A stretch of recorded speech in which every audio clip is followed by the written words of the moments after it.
Good evening, people, great people, beautiful people, and happy Sunday to you.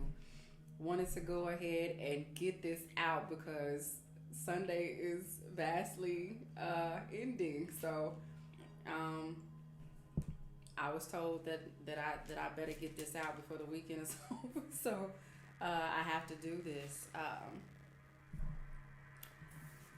Blessings to you all. I pray that your Sunday has been a great one. I am Brandy, and this is a word that is coming out of Exodus tonight. I had, excuse me, blessed God. I had mentioned before on, I don't remember if it was yesterday or the day before, that there was another message I had posted about the wisdom of blessing and the ignorance of cursing. It was kind of like a prelude into that because it's going to be something else that's a bit longer. But this, um, he actually gave me a title. It was something that was resonated into my spirit that morning when I was reading this because I was hyped reading Exodus 14. We're coming from Exodus 14. So for those of you who know what's going on in Exodus 14, this is when the Israelites, they about to, who blessed God, they about to, you know, do yet another miraculous thing. God is about to work another miracle in their favor. They have come out of Egypt, and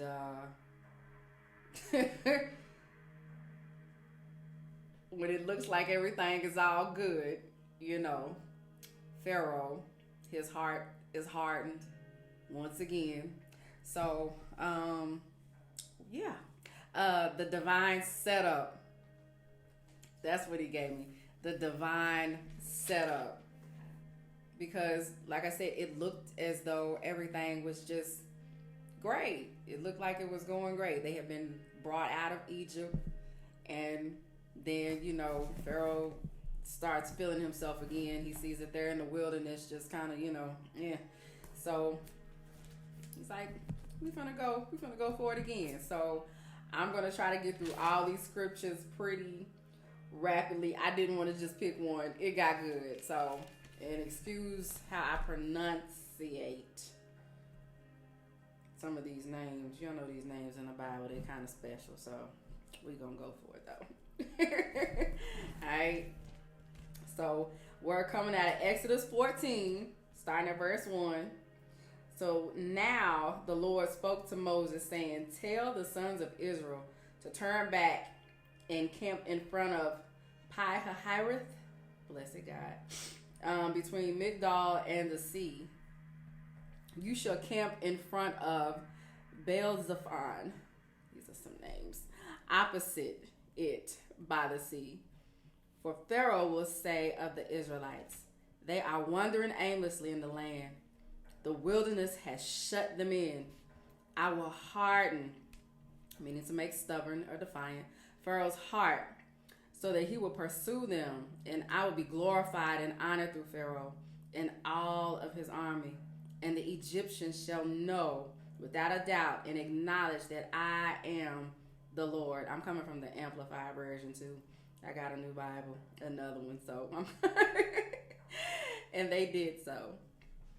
When the king of Egypt was told that the people had fled, Pharaoh and his servants had a change of heart toward the people. And they said, what is this that we have done? We have let Israel go from serving us. So Pharaoh harnessed horses to his war chariots for battle and took his army with him. Here you go. And he took 600 chosen war chariots and all the other war chariots of Egypt with fighting charioteers over all them. The Lord hardened the heart of Pharaoh, king of Egypt, and he pursued the Israelites as they were leaving confidently and defiantly. The Egyptians chased them with all the horses and war chariots of Pharaoh, his horsemen and his army. They overtook them as they camped by the sea, beside Pi Hahiroth, in front of Baal Zephon. As Pharaoh approached, the Israelites looked up and saw the Egyptians marching after them, and they were very frightened. So the Israelites cried out to the Lord. Then they said to Moses, "Is it because there were no graves in Egypt that you have taken us to die in the wilderness? What is this you have done to us by bringing us out of Egypt? Did we not say to you in Egypt, 'Leave us alone, let us serve the Egyptians'? For it would have been better for us to serve the Egyptians as slaves than to die in the wilderness." Now they mad. They thinking that, Moses has basically set them up. Like, why did you bring us here? We could have been in Egypt, basically, quote unquote, chilling, serving them at peace. Not what we want, but we wouldn't have been, getting ready to die. They think that, Moses has basically set them up to die. So then Moses said to the people, "Do not be afraid. Take your stand, be firm and confident and undismayed, and see the salvation of the Lord, which he will accomplish for you today. For those Egyptians whom you have seen today, you will never see again." Moses is talking with some confidence right here. The Lord will fight for you, while you only need to keep silent and remain calm. The Lord said to Moses, "Why do you cry to me? Tell the sons of Israel to move forward toward the sea. As for you, lift up your staff and stretch out your hand over the sea and divide it." Divide the sea. Divide the sea. Our Lord is a G. "So that the sons of Israel may go through the middle of the sea on dry land. As for me, hear this. I will harden the hearts of the Egyptians, and they will go in the sea after them. And I will be glorified and honored through Pharaoh and all his army, and his war chariots and his horsemen. And the Egyptians shall know without any doubt and acknowledge that I am the Lord, when I am glorified and honored through Pharaoh, through his war chariots and his charioteers." The angel of God, who had been going in front of the camp of Israel, moved and went behind them. The pillar of the cloud moved from in front and stood behind them. Like it's surrounded, like wherever they are, they're surrounded and protected. So it came between the camp of Egypt and the camp of Israel.